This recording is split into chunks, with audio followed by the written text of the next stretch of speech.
नमस्कार, मी संजय वरकड. आपण आत्ताच न्यूज यात्रा पाहायला सुरुवात केलेली आहे. तुकाराम मुंढे यांनी अन्नपदार्थांमधील भेसळ मोहीम सुरू केल्यानंतर राज्यभरामध्ये त्याचा खूप गाजावाजा झाला. या कारवाईमध्ये राज्यभरामध्ये अनेक भेसळखोर पकडले गेले, त्यांच्यावर कारवाई पण झाली. पण या कारवाईमध्ये सर्वात जास्त भेसळ निघालेला पदार्थ कोणता असं जर विचारलं तर त्याचं कुणीही उत्तर देईल साधारणपणे की दूध आणि दुधापासून बनवलेले पदार्थ. दुधामधली भेसळ आणि दुधापासून बनवलेल्या भेसळीमध्ये सुद्धा पनीर हा नंबर 1 वर सापडलेला आहे.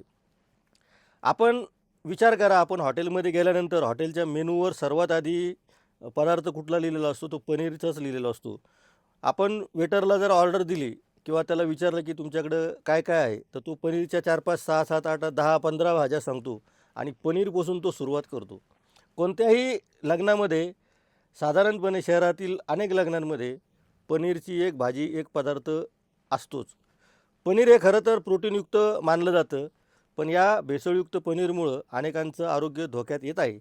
आज आपण एकूण भेसळीवर बोलणार असलो तरी पनीरचं अर्थकारण काय आणि पनीरमधली भेसळ काय याच्यावर चर्चा करून मग दुधापासून तयार होणारे पदार्थ हे कशा पद्धतीनं धोकादायक आहे हे या कारवाईमध्ये स्पष्ट झालेलं आहे. अर्थातच आपण तुकाराम मुंढे यांनी केलेल्या कारवाईमध्ये मंत्रालयामध्ये झालेली कारवाई आणि त्यांना देण्यात आलेले आदेश न्यायालयाकडनं त्याच्यावर सुद्धा भाष्य करणार आहोत.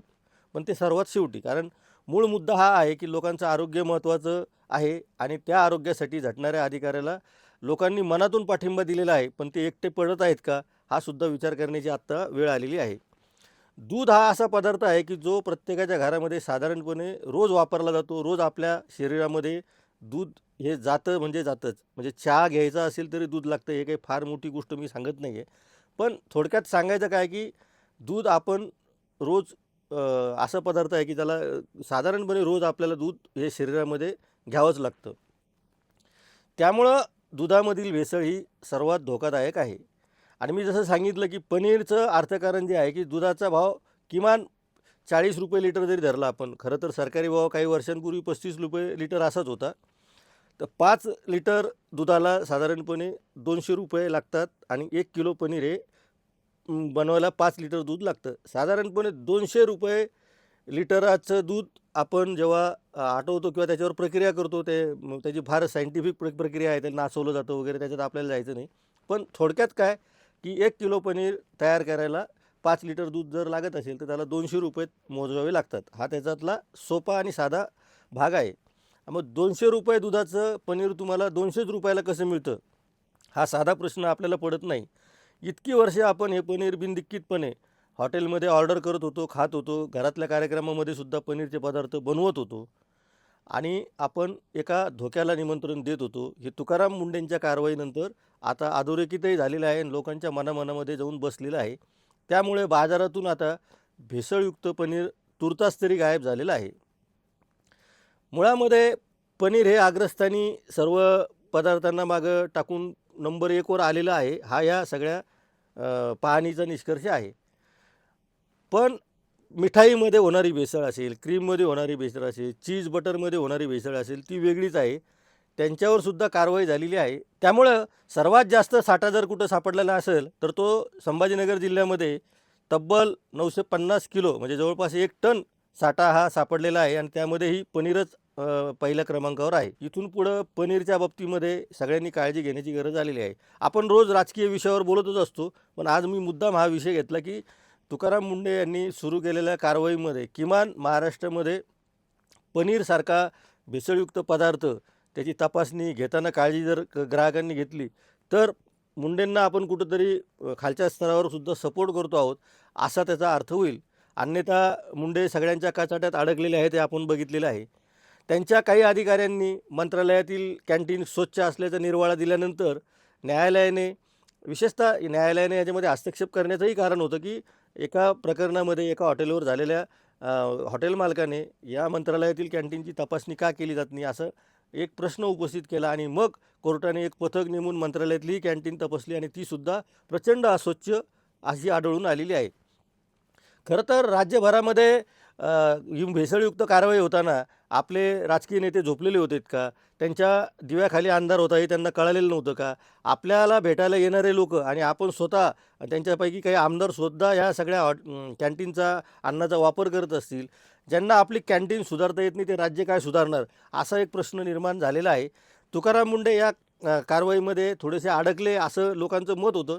पण या निमित्ताने एक प्रश्न पुन्हा निर्माण आला, की न्यायालयाने दिलेल्या आदेशाचं स्वागतच. कारण मंत्रालयातली कॅन्टीन जर अस्वच्छ असेल आणि तिला जर स्वच्छतेचं प्रमाणपत्र मिळत असेल, तर कायदा सर्वांना समान असावा ही भावना कोर्टाची अत्यंत योग्य आहे.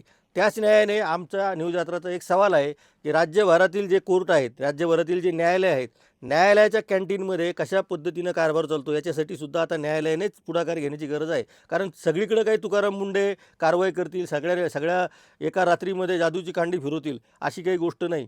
तुकाराम मुंडेंना जनमानसातून सपोर्ट मिळालेला आहे. न्यायालयांनी त्यांना कायदा सर्वांना समान वापरावा असं एक साकडं घातलेलं आहे. त्याच न्यायालयाला न्यूजयात्रासुद्धा विनंती करत आहे, की किमान न्यायालयाने जसं तुकाराम मुंडेंनी मंत्रालयातील कॅन्टीनच्या बाबतीत घेतलेली भूमिकेवर बोट ठेवलं, तसं न्यायालयाची आता ही सुद्धा जबाबदारी येते, की सुमोटो याच्यामध्ये तुम्ही आधी लक्षात घ्या. न्याय मागण्यासाठी लोकं तुमच्याकडे येतात. त्यामुळं कोणत्याही कारवाईच्या बाबतीमध्ये ज्यांना असं वाटतं की माझ्यावर अन्याय झाला, उद्या ते तुमच्याकडे येणार आणि ते दाद मागणार. त्याच्या आधी न्यायालयाने सुमोटो राज्यभरातील सर्व न्यायालयामधील कॅन्टीनची तपासणी ही तटस्थपणे अन्न व औषध प्रशासन विभागासोबत करून तिथल्या कॅन्टीनचा दर्जा आधी सुधारला पाहिजे. कारण न्यायालय जेव्हा लोकांनाही सांगतं त्यावेळेस न्यायालयाची सुद्धा जबाबदारी येते आणि ही जबाबदारी जर न्यायालयाने पार पडली तर मला वाटतं या सगळ्या कारवाईला बळ येईल आणि तुकाराम मुंडेंसारख्या माणसाने ज्या पद्धतीने ही मोहीम पुढे नेली त्यामुळे महाराष्ट्राचं आरोग्य खराब होण्यापासून काही प्रमाणामध्ये त्याला प्रतिबंध लागणार आहे. त्यामुळे न्यायालयाने ही विनंती जरूर मान्य करावी. दुसरी सगळ्यात महत्त्वाची गोष्ट आहे की ती म्हणजे दुधातली भेसळ आणि दुधापासून बनवलेले पदार्थ याच्या बाबतीमध्ये दूध उत्पादक जे काही कंपन्या असतील ते त्यांच्या संदर्भामध्ये जे काही कायदे असतील त्याच्यामध्ये काही खरंच बदल करायची वेळ आलेली आहे का? त्यांची नियमित तपासणी व्हायला पाहिजे का? धाड टाकून चोरी पकडण्यापेक्षा चोरीच होऊ नये म्हणून त्यांना काही नियमन करता येईल का? आपल्याला आता आधुनिक तंत्रज्ञानाचा वापर करता येईल का? डिजिटलायझेशन तपासणी काही होऊ शकते का? म्हणजे अर्थात भेसळ याच्यातून निघणार नाही. कारण कॉमेंट टाकायला तुम्ही पक्के आहात सगळे, की या महामानवाने असं सांगितलं की डिजिटलवर भेसळ तुम्ही कशी ओळखणार वगैरे. तर त्या फंद्यात मला जायचं नाही. किमान स्वच्छता आणि बाकीच्या गोष्टी तिथं पाहायला जाऊ शकतात.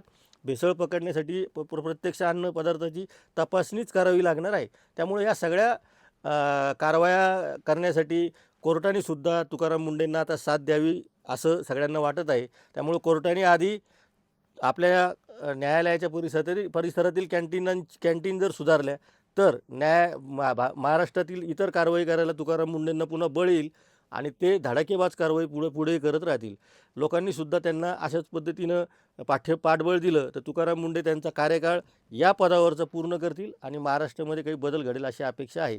त्यामुळं आपण सर्वांनी तुकाराम मुंडेंच्या बाजूने या कारवाईच्या बाबतीमध्ये उभं राहायला पाहिजे असं न्यूजयात्राचं ठाम मत आहे.